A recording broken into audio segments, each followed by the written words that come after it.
Good evening सभी छात्र छात्राओं को, जुड़े हुए संस्थान से और मेरे स्वयं से जुड़े हुए जितने भी प्रबुद्ध बुद्धिजीवी वर्ग के लोगों, मैं आपका मेरे चैनल पर और कोचिंग संस्थान की ओर से हार्दिक अभिनंदन करता हूं, स्वागत करता हूं।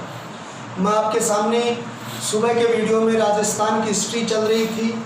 अब मैंने सोचा कि कुछ दायरा बढ़ाया जाए और मैं आपको शाम को वीडियो में आपके सामने जो लेकर आया हूँ वो राजस्थान की ज्योग्राफी के बारे में आपकी कुछ बातें आपसे शेयर करने और आपके राजस्थान की ज्योग्राफी के बारे में बताने आया हूँ। कहा जाता है कि राजस्थान आज एक अभिन्न अंग है। पूरे भारतवर्ष में भौगोलिक दृष्टिकोण से, सांस्कृतिक दृष्टिकोण से, पर्यटन के दृष्टिकोण से और यहाँ के कल्चर के दृष्टिकोण से सबसे अलग थलग एक विचित्र सर्वश्रेष्ठ राज्य के दर्जे के रूप में भी अग्रिम राज्यों में आता है और यह है राजस्थान। सबसे पहले बात की जाए तो राजस्थान के बारे में भूतपूर्व राष्ट्रपति और राजस्थान के बारे में भूतपूर्व जो राष्ट्रपति हैं जो पद्म भारत रत्न से सम्मानित हुए हैं, वो भारतवर्ष के भूतपूर्व राष्ट्रपति भारत रत्न से सम्मानित एपीजे अब्दुल कलाम ने जो राजस्थान है उस राजस्थान को भारत का एक चमकीला हीरा कहा है। यानी भारत के भूतपूर्व राष्ट्रपति भारत रत्न एपीजे अब्दुल कलाम साहब है। उस एपीजे अब्दुल कलाम साहब ने ये कहा है कि जो राजस्थान है वो भारत का एक चमकीला, एक गौरवमयी हीरा है। बूंदी के राम सिंह सेकंड के दरबारी कवि सूर्यमल मिश्रण कहते हैं। दूसरे जो कवि हैं वो कौन है? सूर्यमल मिश्रण है।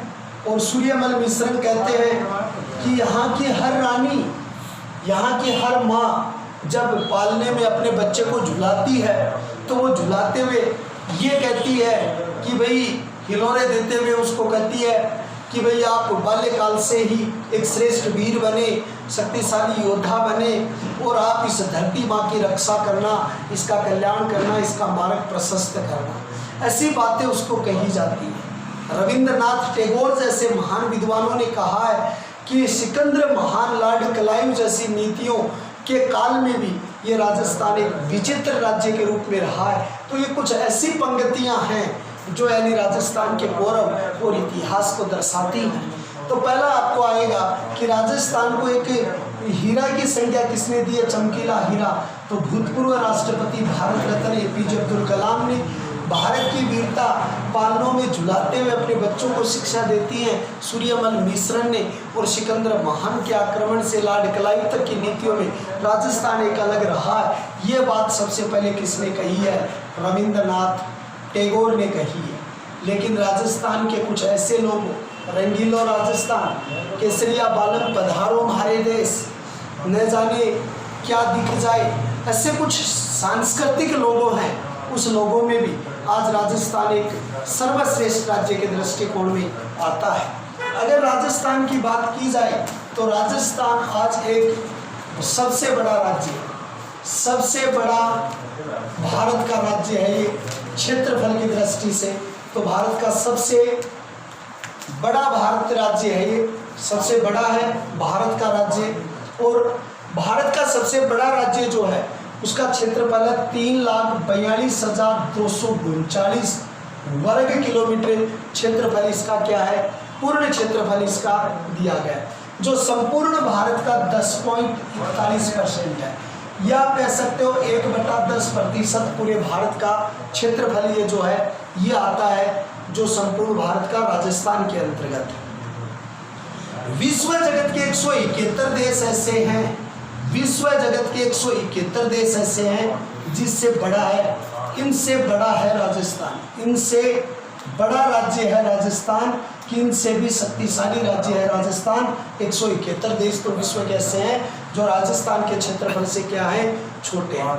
अगर बात की जाए तो राजस्थान क्षेत्रफल के दृष्टिकोण से या क्षेत्रफलीय जो व्यवस्था है इसके विस्तार के दृष्टिकोण से अगर देखा जाए तो चेकोस्लोवाकिया जो है उससे 2 गुना है।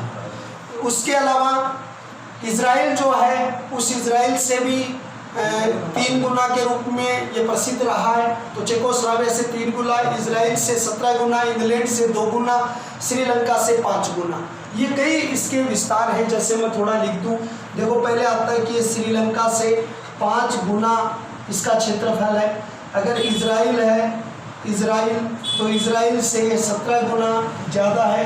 अगर यहाँ चेकोस्लोवाकिया है तो चेकोस्लोवाकिया से 3 गुना ज़्यादा ये विस्तृत रूप से बना हुआ है। तो और श्रीलंका से 5 गुना, इजराइल से 17 गुना, चेकोस्लोवाकिया से 3 गुना, यानी ये इनसे बड़ा। और इंग्लैंड से देखा जाए तो 2 गुना है। इंग्लैंड से 2 गुना क्षेत्रफल इसका ज़्यादा है। तो विश्व जगत के 171 देश तो हैं ही हैं, लेकिन इन 4 राज्यों की अगर आप एक उदाहरण के रूप में लेते हो तो ये बहुत बड़े राज्य के रूप में आते हैं। अगर आज बात की जाए तो भारत का क्षेत्रफल की दृष्टि से सबसे बड़ा जिला जो आता है वो कच्छ आता है, 45,652 आता है। अगर भारत का सबसे बड़ा जिला जो आता है, सबसे बड़ा जिला जो आता है तो वो आता है 45,652 जो आपका आता है, ये जिला आपका कौन सा, कच्छ। लेकिन दूसरा कौन सा था, ले आता है 45,110 जो वर्ग किलोमीटर है वो ले है। लेकिन तीसरा बड़ा जिला 38,401 वर्ग किलोमीटर क्षेत्रफल जो जिसका है वो किसका आता है, वो जैसलमेर का आता है। तो यानी जहाँ एक तरफ इनसे बड़ा है इतना गुना, तो वहाँ देखा जाए तो भारत में जैसलमेर जिला भी ऐसा आता है। इस भारत का जो सबसे क्षेत्रफल की दृष्टि से एक अभिन्न अंग के रूप में यहाँ पर आते हैं। जैसलमेर विश्व के 98 देश ऐसे हैं जिसे क्षेत्रफल की दृष्टि से छोटे हैं। 171 देश तो इसमें आगे, और 98 देश विश्व के ऐसे हैं जिन विश्व के देशों से जैसलमेर जो आपका है वो अकेला जैसलमेर क्या है, बड़ा है, शक्तिशाली है। अब उनमें जैसे वेलिंगटन सिटी जो सबसे छोटे के अंतर्गत आता है, 0.44% क्षेत्रफल में आता है। भूटान जो 38,354 में ही आता है। जैसे 98 देश है, 38,354 वर्ग किलोमीटर क्षेत्रफल है, वो किसका, भूटान है। तो भूटान से भी बड़ा कौन हो गया, जैसलमेर होगा। भूटान से भी बड़ा, तो भूटान से बड़ा हो गया जैसलमेर। और जैसलमेर से कितने विश्व जगत के छोटे देश हैं, 98 ऐसे देश हैं जो यानी जैसलमेर से छोटे हैं। और भारत का तीसरा बड़ा जो क्षेत्रीय जिले के रूप में आपका जो आता है तो उसके रूप में ये विकसित होता है। राजस्थान का सबसे छोटा जिला जो आपका आता है, वो सबसे छोटा जिला आता है, वो वर्तमान समय में कौन सा आता है, धौलपुर आता है।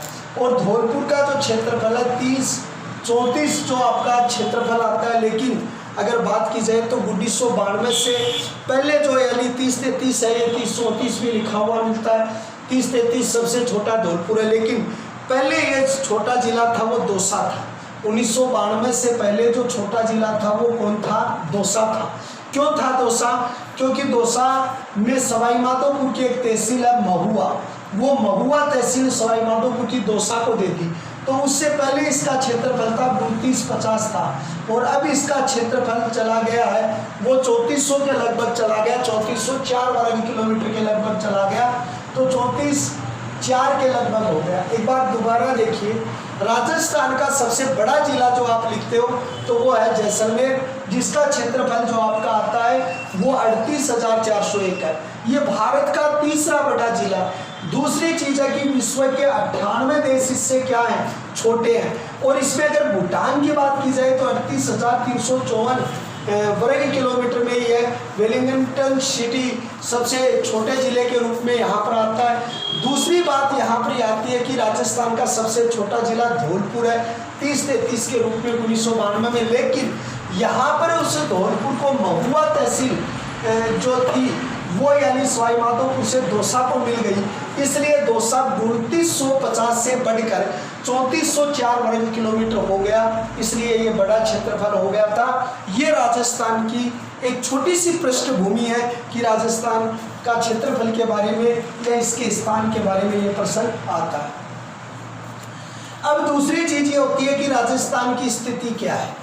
दूसरे नंबर पर आपसे एक शब्द पूछा जाता है, राजस्थान की स्थिति क्या है। देखो, स्थिति एक बात पूछी जाती है, एक स्थिति पूछी जाती है राजस्थान की कि एशिया में स्थिति क्या है, एक स्थिति पूछी जाती है कि इसकी भारत में स्थिति क्या है, और एक इसकी स्थिति पूछी जाती है कि जो विश्व में इसकी स्थिति क्या है। तो विश्व में तो हम उत्तरी गोलार्ध के अंतर्गत हैं, तो पूर्वी और उत्तरी गोलार्ध हमारा होगा, तो हम यहाँ पर लिखेंगे उत्तर पूर्व गोलार्ध के अंतर्गत हम स्थित हैं। अगर विश्व में राजस्थान की स्थिति आपसे पूछी जाती है। दूसरे नंबर पर एशिया महाद्वीप में अगर इसकी पूछी जाती है तो दक्षिणी पश्चिमी क्षेत्र के अंतर्गत हम मौजूद हैं, और भारत में इसकी स्थिति पूछी जाती है तो उत्तर पश्चिम क्षेत्र में हमें पूछा जाता है। तो यानी ये भारत में राजस्थान की 3 स्थितियाँ हैं। यानी पहले राजस्थान की स्थिति एशिया में दक्षिणी पश्चिमी है, भारत में इसकी उत्तर पश्चिमी है, और विश्व में इसकी उत्तर पूर्व की स्थिति के अंतर्गत इसके अनुमान बताए जाते हैं। हाँ, ये बात अलग है कि आप ये कह दो कि सर आपने राजस्थान के नाम नहीं बताए। जैसे राजपूताना शब्द का प्रयोग सबसे पहले जॉर्ज थॉमसन आयरलैंड के थे, मौखिक रूप से प्रयोग किया, लिखित रूप से विलियम फ्रैंकलिन ने किया था। ए मिलिट्री ऑफ जॉर्ज मेमोरियल नाम की पुस्तक में किया था उसने, और पहली बार राजस्थान शब्द का प्रयोग जेम्स कर्नल टोड ने किया था। और अभिलेखों की बात की जाए तो पहली बार राजस्थान शब्द का उल्लेख यानी कि खिम्मल माता के मंदिर में बसंतगढ़ सिरोही के अंतर्गत राजस्थानादित्य शब्द का प्रयोग हुआ है। और राजस्थान शब्द का वर्तमान स्वरूप 1 नवंबर 1956 को उपस्थित हुआ है, और राजस्थान शब्द का प्रयोग एकीकरण के द्वितीय चरण में हुआ है। और राजस्थान को मान्यता शब्द में या राजस्थान शब्द मान्यता में आया 30 मार्च को आया, और राजस्थान को वैधानिक मान्यता मिली वो 26 जनवरी 1950 को मिली है।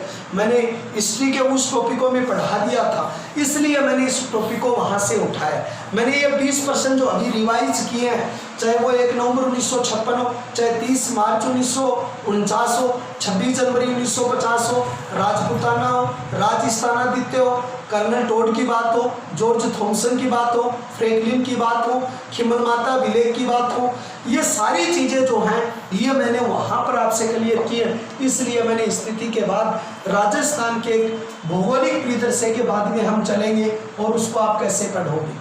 देखो, किसी भी मैप पे ऊपर की साइड आप पढ़ते हो उत्तर दिशा, ये साइड आप पढ़ते हो दक्षिण दिशा, और ये साइड आप पढ़ते हो पूर्व दिशा, और ये साइड आप पढ़ते हो पश्चिम दिशा। बड़े ध्यान से देखना राजस्थान को।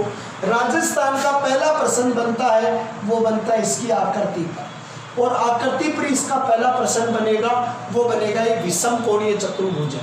तो इसकी आकृति कैसी है? विषम कोणीय चतुर्भुज है। कैसी है भाई इसकी आकृति? विषम कोणीय चतुर्भुज है। ये विषम कोणीय चतुर्भुज इसकी आकृति है। लेकिन भारत की आकृति कैसी है? चतुष्कोणीय आकृति है। ये कोणीय आकृति तो किसकी है? भारत की है। और विषम कोणीय चतुर्भुज आकृति किसकी है? राजस्थान की है। इस आकृति को आप पतंगाकार भी कह सकते हो। क्या कर सकते हो? पतंगाकार कह सकते हो। टी.एच. हेंटले नामक महोदय जो हैं वो टी.एच. हेंटले नामक महोदय ने यह आकृति बताई है कि राजस्थान की आकृति है वो विषम कोणीय चतुर्भुज है, या इस तरीके से इसकी आकृतियां बताई जाती हैं। फिर इधर जो उत्तरी क्षेत्र है इसका अंतिम छोर है कोड़ा गांव, और दक्षिणी क्षेत्र का जो गांव है उसका बोरखेड़ा गांव है। यहाँ पर जो पूर्वी क्षेत्र का जो गांव है उसका नाम सिलान है, और यहाँ का जो क्षेत्र का नाम है वो कौन सा है? कटरा। ये 4 इसके मुख्य बिंदु हो गए जो चारों दिशाओं में इस विषम कोणीय चतुर्भुज का नेतृत्व करते हैं। टी.एच. हेंटले की बात का नेतृत्व करते हैं। कोणा से लेके इस चीज़ को जोड़ोगे तो इसका जो विस्तार होगा वो कितना होगा? 826 होगा। लेकिन कटरा से सिलान को जोड़ोगे तो इसका विस्तार होगा वो कितना होगा? 872 होगा। तो कहने का मतलब यहाँ पर है कि राजस्थान के अंतर्गत ये जो दूरी है ये इस तरीके से चलती है। 826 ये है और ये यहाँ पर है। अगर यही भारत की करनी पड़ जाए तो भारत की लंबाई ज़्यादा होगी, क्योंकि भारत की लंबाई 3214 होगी, और भारत का ये जो विस्तार होगा वो कितना होगा? 33 होगा। ये भारतीय विस्तार होगा, ये 3214 इधर से इस तरीके से चलता है। अगर दूसरी बात ये की जाए कि राजस्थान का जो अक्षांशीय विस्तार है, एक 2 चीज़ आपके सामने आती है मैप पे। एक आती है अक्षांश और एक चीज़ आती है आपके देशांतर। ये दो चीज़ें आपके साथ चलती हैं या बिंदु के रूप में आपके साथ में आती हैं। देशांतर समय की गणना करता है और यानी दूरी की गणना करती है, वो अक्षांश करती है। तो आप इन दोनों का प्रयोग कैसे करेंगे? अक्षांश का प्रयोग आप सिर्फ दूरी के लिए करेंगे और देशांतर का प्रयोग अगर आप करते हैं तो देशांतर का प्रयोग आप किसके लिए करेंगे? समय के लिए इसका प्रयोग आप करेंगे। समय की गणना आप इससे कर सकते हो। देशांतर का अर्थ होता है चौड़ाई और अक्षांश का अर्थ होता है लंबाई। यानी देशांतर का अर्थ दूसरे शब्दों में आप क्या लिख सकते हो? चौड़ाई। जबकि अक्षांश का अंतर आप लिख सकते हो तो उसमें आप क्या लिख सकते हो? लंबाई। ये भी दोनों शब्द आपको बहुत अच्छे तरीके से याद रखने। अगर बात ये की जाए कि राजस्थान का जो अक्षांशीय विस्तार, देशांतरीय विस्तार कितना है और अक्षांशीय विस्तार कितना है, तो राजस्थान का अक्षांशीय विस्तार अगर देखोगे 23 डिग्री 3 मिनट से 30 डिग्री 12 मिनट तक ये अक्षांशीय विस्तार उत्तरी अक्षांश क्षेत्र में आता है। अगर देशांतर आते हैं तो 69 डिग्री 30 मिनट से आता है 78 डिग्री और 17 मिनट तक, यानी किसका? देशांतरीय विस्तार आता है। ये विस्तार अगर आप इसका निकालते हो राजस्थान का, तो राजस्थान से कितनी अक्षांश होगी और राजस्थान से कितनी देशांतर होगी? देशांतर 8 डिग्री 47 मिनट होगी। देशांतर कितनी होगी? ये देशांतर है तो देशांतर होगी 8 डिग्री 47 मिनट देशांतर यहाँ से निकलेगी। दोनों का अंतर निकालोगे और अक्षांश होंगे 7 डिग्री 9 मिनट निकलेंगी, क्योंकि 1 डिग्री में कितनी मिनट होती है? 7 मिनट होती है। अब 30 में अगर आप यहाँ से जोड़ोगे तो 7 तो आपकी सीधी होगी। अब इधर 3 आपके पास और इधर 12 है, तो 12 में से 3 निकाल दोगे कितनी हो जाएगी? 9 हो जाएगी। इधर आपके पास 69 है, 30 है, 78 17, तो 69 30 से अगर आप 78 तक जाओगे तो आप 78 17, इधर 30 ज़्यादा तो कम होगा, तो वो 13 कम हो जाएंगे, तो 8 डिग्री 47 मिनट है। ये आपके दोनों विस्तार हैं। अगर ये भारतीय विस्तार से अगर आप ये करोगे तो अक्षांशीय द्वीप सहित करोगे, जैसे द्वीप सहित करोगे तो 6 डिग्री 4 मिनट से आपको 37 डिग्री 6 मिनट तक आना पड़ेगा। और अगर आप उधर देशांतर के विस्तार में जाएंगे तो 68 डिग्री 7 मिनट से लेके 97 डिग्री 25 मिनट तक देशांतरीय विस्तार है। अगर दोनों को साथ लेके आप चलते हो तो बहुत अच्छी चीज़ है, और ये लेके चलते हो तो एक चीज़ है। अब आपने एक चीज का प्रयोग किया है कि अक्षांश का प्रयोग अक्सर लंबाई के लिए होता है और देशांतर का अक्सर चौड़ाई के लिए होता है। आपने ये बात निकाल दी कि राजस्थान से कुल अक्षांश यानी जो है वो 7 डिग्री 9 मिनट है और कुल देशांतर है वो 8 डिग्री 47 मिनट है। तो दोनों का अंतर क्या होना चाहिए? तो देखो, दो अक्षांशों के बीच की दूरी कितनी है? अगर आपको अक्षांश के बीच की दूरी कितनी है? 111 डिग्री है। ये सॉरी माफ करना, 111 किलोमीटर दूरी है। 111 किलोमीटर दूरी है। अब आप यहाँ से देखिए, इधर तो आपके पास है 7 डिग्री और इधर आपके पास है 47, इधर है 9। 1 डिग्री में कितनी होती है? तो 1 डिग्री के अंतर्गत 9 मिनट का अंतर आप इसके अंतर्गत कर सकते हो, या आप ये लिख सकते हो। तो अंतर निकाल के देखिए एक बार, ये तो आपका 826 और ये आपका कितना? 869। तो निकालिए, 869 से माइनस कर दो, कितने? 826। 826 माइनस करोगे तो कितना आएगा आपके पास? 43 आएगा। अब आप यहाँ से गौर से देखिए कि आपके जो राजस्थान के अक्षांशीय और देशांतरीय विस्तार में कितने डिग्री का फर्क है? 1 डिग्री से भी कम का फर्क है। यानी उसकी लंबाई और चौड़ाई में कितने डिग्री के अंतर आते हैं? तो 1 डिग्री से भी कम का अंतर आता है। क्यों? 869 से 826 निकालते हो तो 1 डिग्री से भी कम जो है वो अंतर इसका आता है। क्यों? क्योंकि 111 किलोमीटर है और 111 मीटर में से 43 निकाल दोगे तो आपके पास 1 डिग्री से भी कम आपका आंकलन जो है वो बचेगा। इस तरीके से आपका ये आंकलन जो है वो निकल जाएगा। तो 111 माइनस कितने निकालोगे भाई? 111 किलोमीटर में से कितने निकाल दिए? 43। चलो एक बार 111 में से 43 निकाल के देखो। पहली चीज़ तो आपने सीधे सीधे अगर आपने निकाले तो 111 में 43 निकाले तो आपके 60 तो सीधे ही हो गए भाई। 63 है तो इधर से निकालोगे तो 1 डिग्री से भी कम अंतर आएंगे, क्योंकि आपके पास कितने होने चाहिए, 60 तक आपका अंतर होना जरूरी है। दूसरी चीज ये आती है आपके यहाँ पर कि राजस्थान जो है, ये राजस्थान एक बड़ा क्षेत्रफल वाला राज्य है, एक शक्तिशाली राज्य आपको, आप जिसको कह सकते हो। अब यहाँ पर राजस्थान की एक स्थिति है और यहाँ पर है। यूँ तो आप चलोगे राजस्थान के अंतर्गत, ये तो इधर से तो आप चलेंगे, ये तो चलेंगे आपकी अक्षांश रेखा। एक बात तो आपको ये याद रखनी। दूसरे नंबर की बात यह है कि आपको इस साइड से यूँ लेके आप चलोगे तो ये रेखाएं जो आपकी चलेंगी, ये रेखाएं इधर बढ़ती आएंगी, ये आपकी होंगी देशांतर रेखाएं। अब एक बात आपको यहाँ तय करनी है इस राजस्थान के परिप्रेक्ष्य के अंतर्गत कि अक्षांश रेखाओं में राजस्थान का यहाँ पर एक गांव है और उस गांव का नाम है चीखली गांव। और चीखली गांव से आप वैसे तो लिखते हो चीखली गांव है जो बांसवाड़ा का है, लेकिन बांसवाड़ा से आपकी एक रेखा निकलती है, उस रेखा का नाम क्या है, कर्क रेखा। कर्क रेखा भारतवर्ष के 8 राज्यों से निकलती है, यानी कर्क रेखा जो है वो भारतवर्ष के कितने राज्यों से निकलती है, 8 राज्यों से। 8 राज्यों में एक छोटी सी ट्रिक याद रखोगे, और उस छोटी सी ट्रिक का नाम जो आपका है झंडू, पंडित जी, मौज, छह, महारे, राज में। अगर आप ऐसा लिखते हो तो जैसे शब्द निकलता है तो उसका शब्द निकल जाता है झारखंड। पंडित से निकलता है पश्चिमी बंगाल, जी से निकलता है गुजरात, मौज से निकलता है मिजोरम, छह से निकलता है छत्तीसगढ़, महारे में निकलता है मध्य प्रदेश और राज में निकलता है राजस्थान। 1 2 3 4 5 6 7 और एक जो आपके रह गया झंडू पंडित जी, झंडू पे बन गया झारखंड, एक पंडित पे 2 बन गया पश्चिमी बंगाल, जी में बन गया गुजरात, मौज पे बन गया मिजोरम। तो 1 2 3 और 4, उसके बाद में महारे में बन गया MP, 6 पे बन गया छत्तीसगढ़, राज में बन गया राजस्थान, में भी बन गया मेघालय। ये राज्य आपके हैं जहां से 8 राज्यों से आपकी कर्क रेखा निकलती है।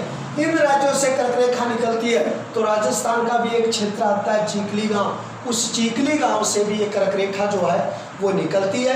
23.5 डिग्री उत्तरी गोलार्ध के अंतर्गत इस कर्क रेखा का जो है व्यवस्था स्वरूप होता है। फिर दूसरा रूप देखिए जिसके अंतर्गत आपको क्या करना है।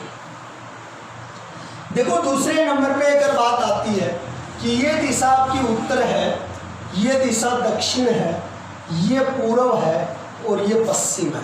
एक बात आप देखिए, यहाँ पर सीमा लगती है पंजाब की। सबसे पहली बात तो यहाँ पर सीमा आएगी पंजाब की। ये इलाका जो आपका आएगा वो आएगा हरियाणा, और ये इलाका आपका जो आएगा यूपी, ये इलाका आपका आएगा MP, और ये इलाका आपका आएगा गुजरात, और ये इलाका आपका आएगा पाकिस्तान। ये अंतर्राष्ट्रीय सीमा का विवरण है चारों तरफ से। पंजाब की सीमा जो लगेगी वो 89 किलोमीटर होगी, लेकिन सर्वाधिक सीमा जो 1600 किलोमीटर होगी वो किसकी होगी, मध्य प्रदेश की होगी। हरियाणा की सीमा होगी 1262, लेकिन गुजरात की सीमा होगी 1022। यूपी की सीमा होगी 877, लेकिन अंतर्राष्ट्रीय सीमा होगी 1070। कई क्वेश्चन आपके साथ यहाँ बनते हैं और कई क्वेश्चन आपके साथ यहाँ पर जुड़ते हैं। पहला क्वेश्चन ये बनता है कि राजस्थान की कुल सीमा कितनी है, तो आप अगर कुल सीमा में अगर प्रश्न लिखते हो तो 6220 लिखते हो। फिर दूसरा प्रश्न है कि अंतर्राष्ट्रीय सीमा कितनी है, तो आप लिखते हो 4850। तीसरी बात आप अंतर्राज्यीय सीमा, ये अंतर्राज्यीय सीमा, और अंतर्राष्ट्रीय सीमा पूछी जाए तो अंतर्राष्ट्रीय 1070 है। ये 3 विवरण आपके साथ में इसके साथ जुड़े हुए होते हैं और इस तरीके से ये सीमा इसके रूप में बनती है। सबसे पहली बात आती है पंजाब। तो पंजाब के राजस्थान के 2 जिले लगते हैं। एक तो राजस्थान के तो 2 जिले, तो यहाँ पर तो राजस्थान का एक तो गंगानगर, और दूसरा जिला जो यहाँ पर सीमा पर लगा हुआ है वो हनुमानगढ़। ये 2 जिलों की सीमा है पंजाब की। राजस्थान की पंजाब से लगती है। और उनकी जो सीमा जो हमारी लगती है, जो फोजिल नगर की सीमा लगती है, फोजिलका की लगती है, मुक्तसर साहिबा, तो गंगानगर के अंतर्गत तो मुक्तसर साहिबा, और यानी कि दूसरी फोजिल सर या फोजिल खा नामक जो जिला है उसकी सीमा इसके अंतर्गत लगती है, फजिल खा। इसका सही नाम ये फजिल खा है, ये फजिल खा ये सीमा। मुक्तसर साहिबा की ज़्यादा लगती है, इसकी कम लगती है। गंगानगर की यहाँ पर ज़्यादा सीमा लगती है और हनुमानगढ़ की यहाँ पर सीमा कम लगती है। दूसरी सीमा यहाँ पर लगती है 1262, और ये 1262 जो है वो किसकी लगती है, हरियाणा की लगती है। तो यहाँ पर आपकी सीमा सबसे पहले किसकी लगती है, हनुमानगढ़ की लगती है। फिर दूसरे नंबर पर आपके चूरू की सीमा इसके साथ लगती है। फिर तीसरे नंबर की झुंझुनू की सीमा लगती है। फिर आपके सीकर की सीमा इसके साथ जुड़ी हुई है। फिर जयपुर की सीमा जुड़ी हुई है, जयपुर के साथ फिर अलवर की जुड़ी हुई है, और अलवर के साथ फिर सीमा जुड़ी हुई है वो भरतपुर की जुड़ी हुई है। 1 2 3 4 5 6 7 ऐसे जिले हैं जिनकी सीमा इनके साथ जुड़ी हुई है। इनकी सर्वाधिक सीमा जो जुड़ती है वो किससे जुड़ती है, हनुमानगढ़ से जुड़ती है। किससे जुड़ती है, हनुमानगढ़। और सबसे कम सीमा जो जुड़ती है वो किससे जुड़ती है, जयपुर से जुड़ती है। लेकिन फिर हरियाणा के कौन कौन से जिले हैं जिनकी सीमा इनके साथ जो है वो भी यानी जुड़ती है। उनमें सबसे ज़्यादा जुड़ती है वो किसकी जुड़ती है, सिरसा। सिरसा के बाद में कौन सा है, फतेहाबाद क्षेत्र है। फतेहाबाद सिरसा क्षेत्र है। उसके बाद हिसार, भिवानी, रेवाड़ी, हिसार, भिवानी, रेवाड़ी, भिवानी है, सिरसा है, फतेहाबाद है, हिसार है, भिवानी है, रेवाड़ी है। उसके बाद में महेंद्रगढ़ है, महेंद्रगढ़ के बाद में मेवात है, महेंद्रगढ़ है और मेवात है। तो 1 2 3 4 5 6 और 7, इसमें कई जगह गुरुग्राम भी दिया हुआ मिलता है, गुड़गांव भी लेकर दिया हुआ मिलता है। इसकी सबसे ज़्यादा सीमा है वो सर्वाधिक तो जो जुड़ती है वो तो है सिरसा की, और सबसे कम जो है वो किसकी है, फतेहा क्षेत्र की है। फिर इसका जो पूर्वी क्षेत्र है, पूर्वी क्षेत्र में 2 जिले जुड़ते हैं राजस्थान के, धौलपुर और भरतपुर। और उधर से 2 जिले जुड़ते हैं उत्तर प्रदेश से, आगरा व मथुरा। मथुरा की सीमा तो लगती है कम और आगरा की लगती है, क्या लगती है, ज़्यादा। और इधर से आपका जो राजस्थान की सीमा जो लगती है वो 2 चीज़ों में लगती है। देखो, एक तो सबसे बड़ी भरतपुर ज़्यादा है, धौलपुर कम है, मथुरा न्यूनतम है, आगरा ज़्यादा इसके अंतर्गत लगती है। लेकिन भरतपुर मुख्यालय जो है वो नज़दीक है, धौलपुर मुख्यालय दूर है। ये बात भी आपको रखनी पड़ेगी कि जिला मुख्यालय की अगर बात यहाँ की जाएगी सीमा से, तो धौलपुर का जो जिला मुख्यालय है वो जिला मुख्यालय क्या है, दूर है। और यानी भरतपुर का जो जिला मुख्यालय है वो जिला मुख्यालय क्या है, नज़दीक है। ये नज़दीक से जिला मुख्यालय आता है। तो आपने 2 चीज़ें पढ़ी। 3 क्या आपने पढ़ी कि पंजाब 89, 1262 है हरियाणा के, इधर के जिले, इधर इस साइड के जिले पढ़े। फिर 2 आपने उत्तर प्रदेश के और 2 इस साइड के पढ़े। और इसके बाद में आपकी जैसे MP है, गुजरात है और अंतर्राष्ट्रीय सीमा, ये इसमें नहीं हो पाएगा, इसलिए ये अगले पीरियड में हम आपको करवाएंगे। आप इसको बहुत अच्छे तरीके से पढ़ेंगे। मैं जहाँ तक सोचता हूँ आपको समझ में आया होगा, बहुत बेहतर। एक अक्षांश देशांतर की अलग से क्लास लेके डिटेल बताएंगे आपको। और आप इसे ज़्यादा से ज़्यादा लाइक करें, शेयर करें, सब्सक्राइब करें, गलतियाँ उसे कमेंट करें और ज़्यादा से ज़्यादा जुड़े रहें। जय हिंद, जय भारत। अगली क्लास में एक बार फिर मिलते हैं। जय हिंद।